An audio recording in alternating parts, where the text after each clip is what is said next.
Everyone, welcome back, class 9th, subject English, and this is our revision lecture. We are going to discuss three things. First, we are going to revise chapter 4 of Moments, that is, in the Kingdom of Fools. Then second, we are going to revise poem 4, The Lake Isle of Innisfree, from your book Beehive, and then we will discuss the homework solutions of the homework which I gave you in the previous lecture, that was related to the textual questions and some extra questions of poem 4, The Lake Isle of Innisfree. Now let's start with the summary and explanation of this chapter in the Kingdom of Fools, written by A.K. Ramanujan. In the Kingdom of Fools is an interesting story of a kingdom run by a foolish king. The king and his minister ordered that night should be considered as a day and vice versa. As the title of the story itself suggests, in the Kingdom of Fools, that is a story of a kingdom of foolish people which is run by a foolish king. The foolish king and his silly minister ordered that their kingdom should be unique, and in order to make it unique, they ordered that days should be considered as nights and nights should be considered as day. They ordered that the people should keep awake at night and sleep during the day. That means they are not going to function normally. Instead, they would be considering days and nights as days. So one day what happened, a guru and his disciple visited the kingdom. So one day a guru and his disciple, his follower, visited that kingdom. Which kingdom? The Kingdom of Fools. To their utter surprise, the city looked deserted. As they visited in the daytime, and it was ordered in that kingdom that no one should work during days. So everything looked deserted, as no one was looking around, no shop was opened, and they were so surprised. During the daytime and by evening the shops opened, and they were surprised to see that shops opened during evening and night time, and they purchased food to eat. The price of everything was the same, 1 dudu, currency in Kannada language, right? So they were astonished, they were surprised with two things. The first, that no one was there in the daytime, whereas everyone awoke during evening and worked the whole night. The second thing to their surprise was the price of everything was same, that is 1 dudu. The disciple felt happy at the cheap rate of good eatables and decided to stay back, while the guru rejected the idea. So when the guru and his disciple came to the kingdom and they saw two strange things. The guru analyzed that this place is not safe to live for long, and thus he decided to leave that place, whereas his disciple was attracted towards the cheap food, as he was a food lover. So he decided to stay there for long. The guru suggested his disciple that they should leave the place, but disciple was fond of food and found it cheap to stay on. Now he was living there, his disciple was living there in the Kingdom of Fools, whereas his guru left. One day what happened? A thief entered the house of a merchant, but before he could steal anything, the wall fell on him and he died. The brother of the thief complained to the king against the merchant whose weak wall had taken that life of his poor brother. So one day what happened? A thief entered the house of a rich merchant in order to grab all the valuable things from his house, but before he could steal anything, the wall of his house collapsed and he fell, and the wall fell on him and he died. As the people knew that their king was a foolish one, so the brother of the thief complained to the king. The brother demanded justice, wanted compensation in exchange of the death of his brother who was actually a criminal. So he was blaming the merchant that he was responsible to build the weak wall because of which his brother died. Ultimately, now what happened when the brother of that thief demanded justice? The blame came upon the merchant, and to rescue himself, he blamed the mason, the builder of the wall, as the house was being built in his father's time and now his father was no more.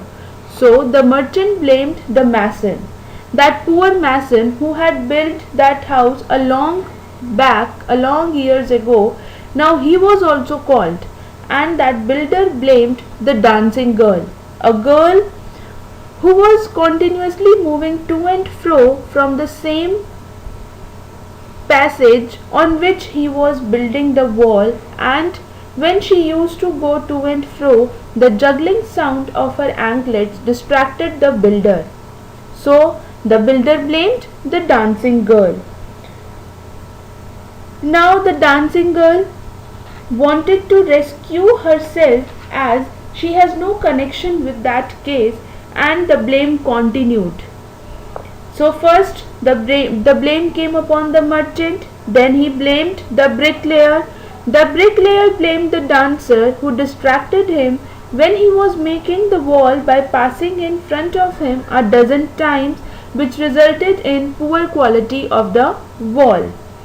Now the dancing girl blamed the goldsmith who called her again and again to deliver the jewelry she had asked to be made, but he did not make that order on time, which made her go to and fro.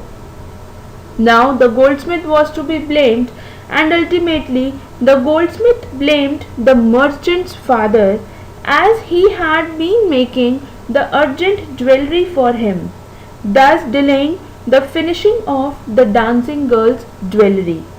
As the father was dead, now the merchant was finally proved guilty, was finally proved blamed.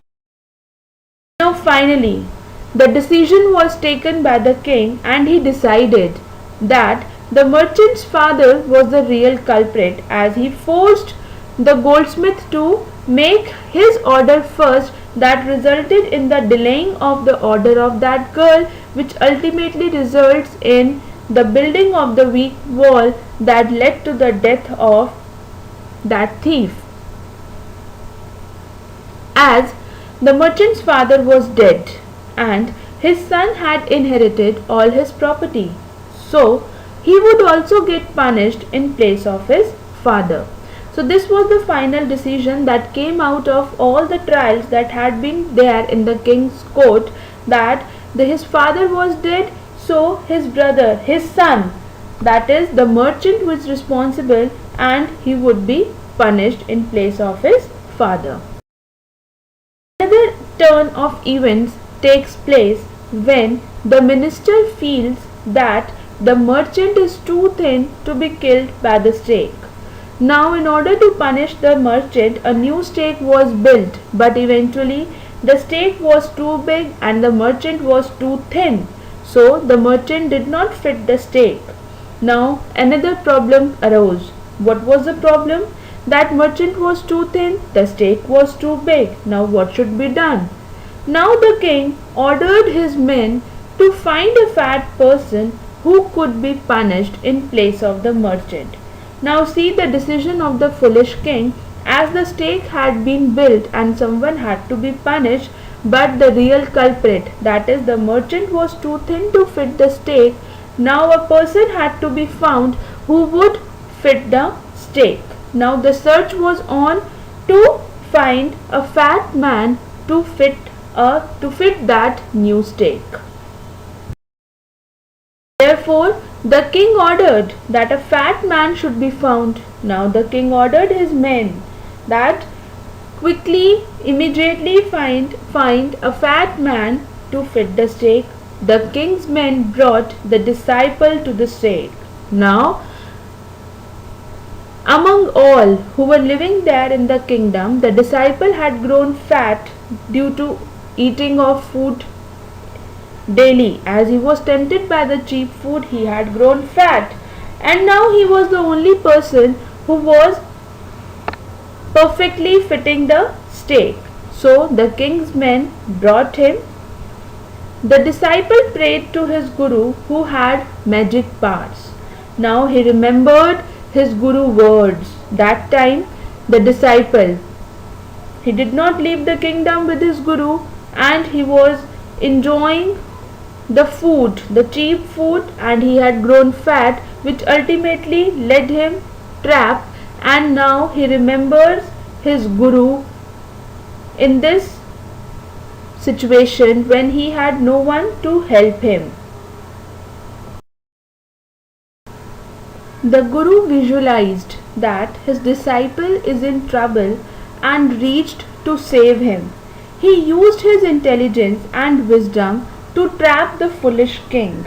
As the guru had magical powers, he appeared at once and explained a plan quietly to the disciple to escape the execution, to escape the punishment. He knew that the king of the kingdom was a foolish one, so he did not use any logic, as he knew it was really a waste to explain any kind of logic to such a foolish king. So he used his wisdom and intelligence to trap the foolish king.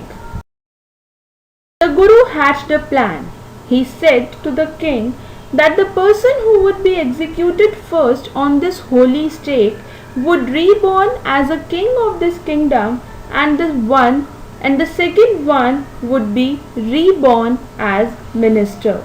So he first explained the plan to his disciple quietly, and then they both started fighting amongst themselves to decide that who should be executed first. And the king was troubled to see that why were they both fighting, and they were so eager to be killed on that stake.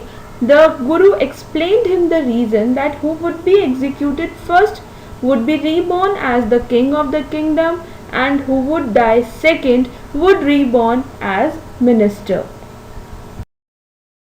Finally, the king and his minister got themselves killed by the stake in place of the guru and his disciple. Now, when the king asked them that why were they fighting, the guru explained that the new stake was the stake of the god of justice, and whoever would be executed on it would be reborn as a king, and who would be executed second would reborn as the minister. The puzzled king believed what the guru said, discussed the matter with his minister, and decided that if they themselves were executed on that stake first, they would be reborn as king and minister. So the greedy king, the foolish king, and his silly minister decided that why to lose their kingdom in the next life. So they decided to get themselves killed in order to reborn as the king and the minister of the same kingdom. So they got themselves killed by the stake and freed the guru and his disciple. Now, after their death, the people mourned their deaths and requested them to become the king and the minister.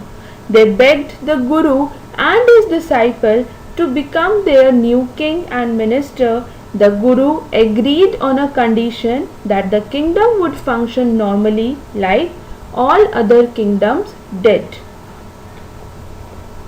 So this was about this chapter in the Kingdom of Fools. This poem number 4, The Lake Isle of Innisfree, written by William Butler Yeats. Overview. The poem is about a person's desire and imagination to leave the city and go to a beautiful place in the country. The poem is about the charm of a rural area. It's all about that how the speaker's dreams for the future and wanted to escape the boredom city life and wanted to enjoy peace and calm in the lap of the nature. He wants to escape the harshness of modern living. He wants to switch from the harshness, the schedule, the boredom, and the hustle bustle life, the city life. The poet wants to go to a small island in the middle of a lake. It is called the Lake Isle of Innisfree. He actually wanted to escape the city life and wanted to reside for some days in a beautiful place close to the nature and away from all the day-to-day routine work. He wanted to do the work different from the work which he was doing in his city time. The poet wants to live by himself in a peaceful place and he wishes to be close to nature, right? He wanted to reside for some days. He wanted to enjoy the beauty by living close to nature. The poem is about enjoying the beauty of nature and enjoying the peace the countryside can give us. As living in a country and working out daily like a machine almost shattered everyone, and one longed to escape such life for some days so that they could have relaxation and peace of mind, and the same was the desire of the poet which he explains beautifully through his poem. That is actually not only his wish or his longingness but also the wish and longingness of everyone in the modern world.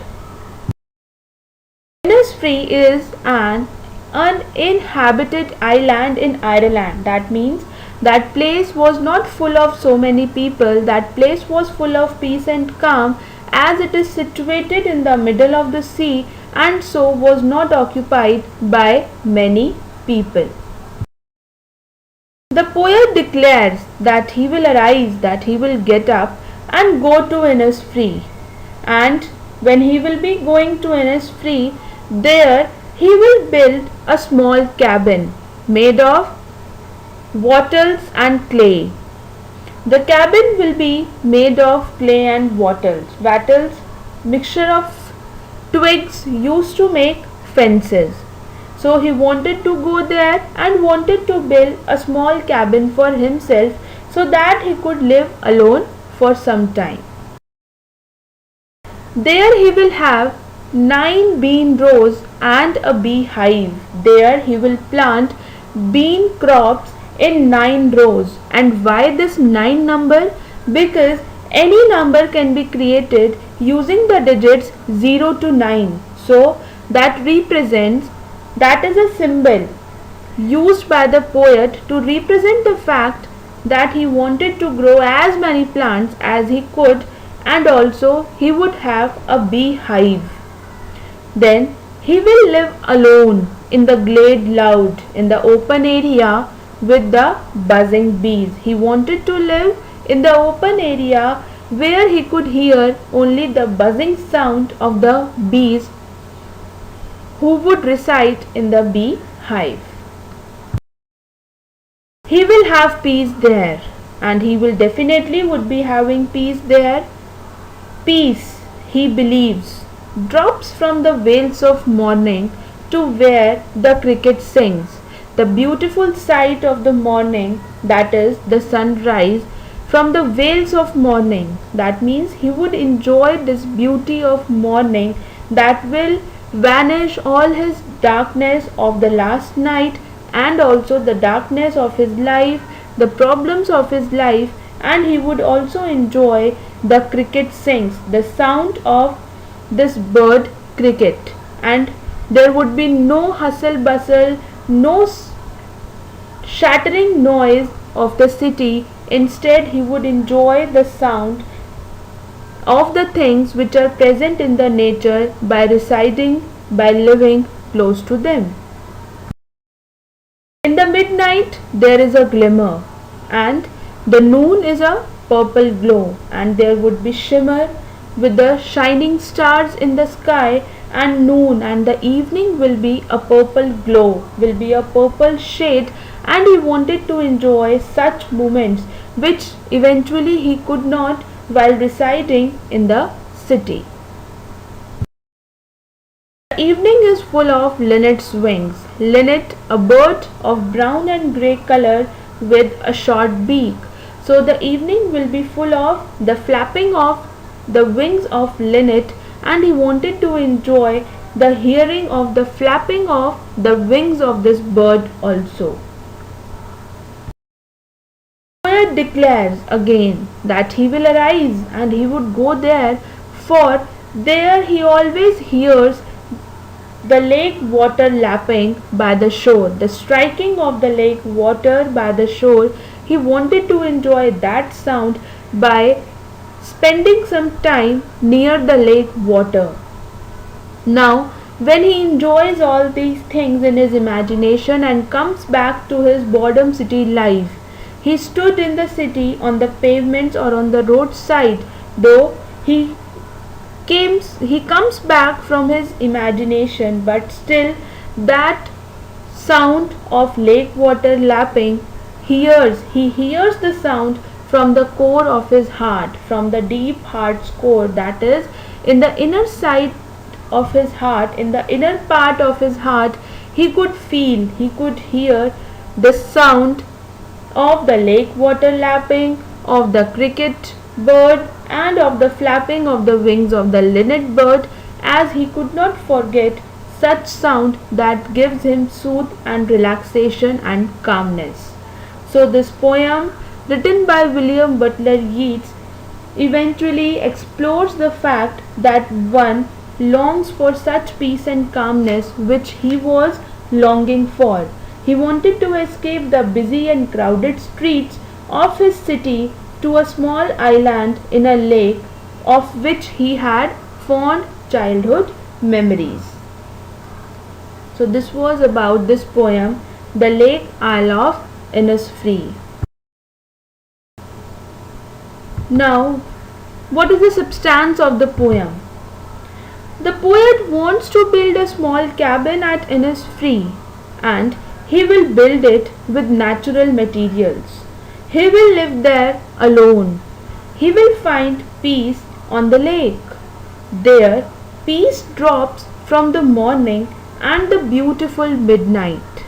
The poet needs just a garden and a beehive for sustenance for his living. He did not want any other materialistic things.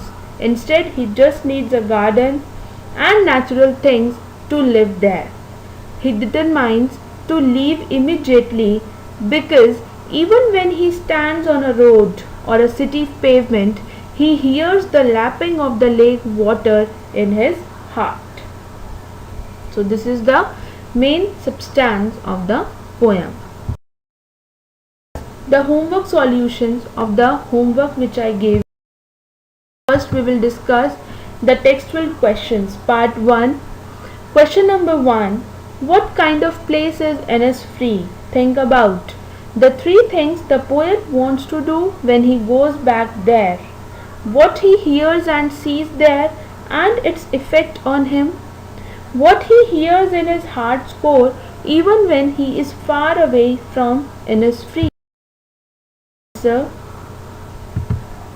3 things that the poet wants to do when he goes to Innisfree are: he wants to build a small cabin, he wants to plant 9 rows of beans, and he wants to keep a honeybee hive. Answer. The poet sees the cloudy morning, which looks like the sky is wearing a veil. He hears the song of the cricket. He sees the linnet bird flying in the evening sky, the shimmering stars in the night sky, and the purplish glow of the afternoon sun. All these give him a feeling of being at peace. Answer of third part. Even when the poet is far away from Innisfree, he hears the sound of the lake water hitting the shore in the depth of his heart. Question number 2. By now you may have concluded that Innisfree is a simple and natural place full of beauty and peace. How does the poet contrast it with where he now stands? The poet describes Lake Innisfree as a place full of the bounties of nature.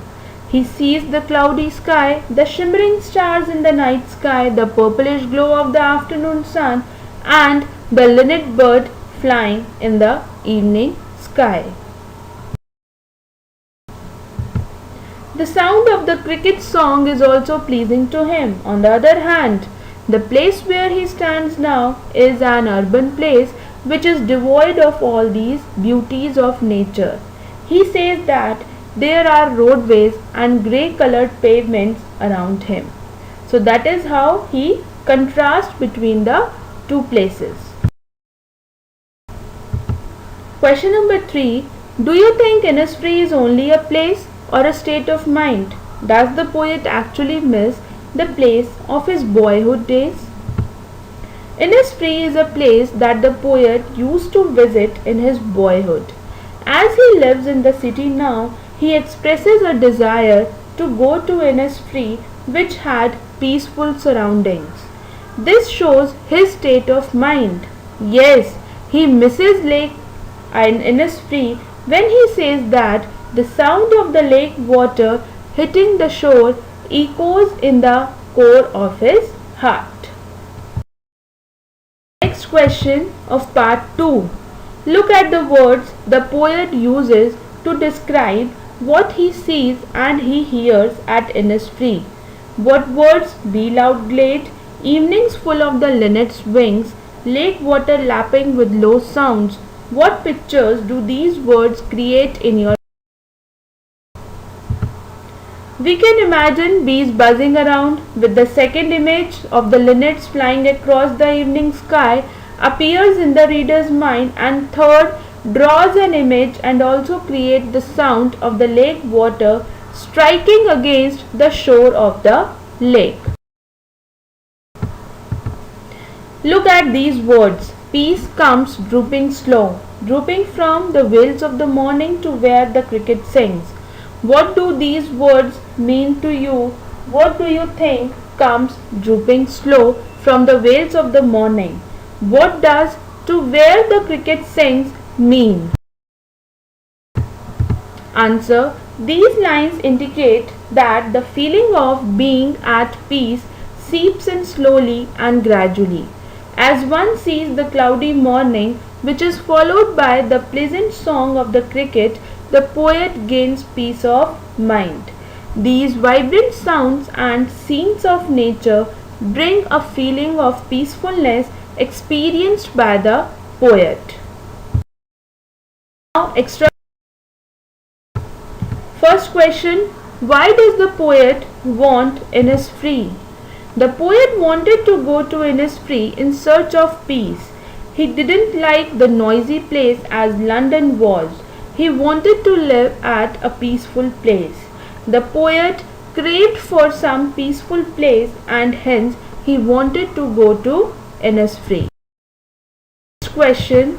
What kind of living environment does the poet desire at Innisfree? Innisfree was a beautiful place where nature is in its full swing. The poet wanted to build a small hut of clay and wattles. He would have a 9-bean rose and a hive for the honey bees. He heard peace come drooping and the cricket sing.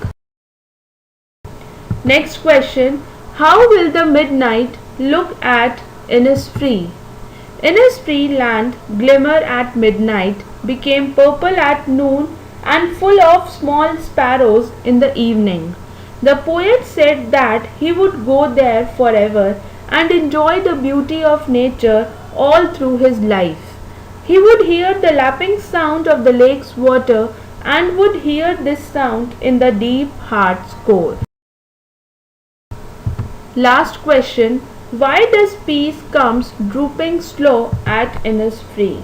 In the poem Lake Isle of Innisfree, the poet wanted to go to Innisfree because he was very tired of his life in the city. He hoped to have peace there, as the poet stated that peace comes dropping slow, which means that the quiet solitude of the lake would overcome him as he settled into life alone in Innisfree. Homework is that you have to revise chapter number 4 in the Kingdom of Fools and poem 4 Rain on the Roof, and after revising you will be solving the assignment related to this revision posted on EDQUA.